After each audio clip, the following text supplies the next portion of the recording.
அழைத்து சென்றது. வெஸ்டர்ன் கோவில் ராஜகீதம், முருகம்பாவனம். இந்த முகவரியிலிருந்து டெலிகாம் குவார்டர்ஸ், இதில் வசிக்கும் சரவணமணி. இதற்கு முன்பு தொலைக்காட்சியில் பாடிய அனுபவம் உண்டா சரவணமணி அவர்களே? இல்லை, இதுதான் முதல் முறை. ராஜ் டிவி உங்களுக்கு களம் அமைத்து தந்திருக்கிறது. சிறந்த பாடகராக தெரிவாக வேண்டும் என்ற நம்பிக்கையோடு பாட வேண்டும். அநேகமாக நீங்கள் பாடப்போகும் பாடல் புதிய பாடலாக இருக்கும் என்று நினைக்கின்றேன். என்ன, யாருடைய பாடல்? எஸ்பிபியின் பாடல். எஸ்பிபி நவ ரசம் ததும்பும் பாடல்களை பாட வல்லவர். சோகமான பாடலையும் சுகமாக பாடுபவர். அவர் அடிக்கடி என்னிடம் உரையாடும் பொழுது சொல்வார், சோகமான பாடலையும் ஒரு சிரித்த முகத்தோடு பாடுவாராம். அப்பொழுதுதான் குரலிலும் கொஞ்சம் இனிமை இருக்கும். உங்களால் முடியுமா? முயற்சித்து பார்ப்போம்.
பாடலை தனித்திறமையோடு பாடினார்.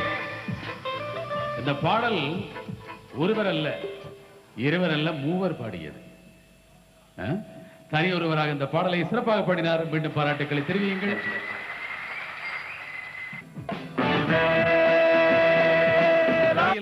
இன்றைய நிகழ்ச்சியில் இந்த நிகழ்ச்சியை நேருக்கு நேர் பார்த்து ரசித்த பார்வையாளர்கள் வழங்கிய வாக்குகளின் அடிப்படையில் சிறந்த பாடகராக தெரிவாகியிருப்பவர் யார் என பார்ப்போம்.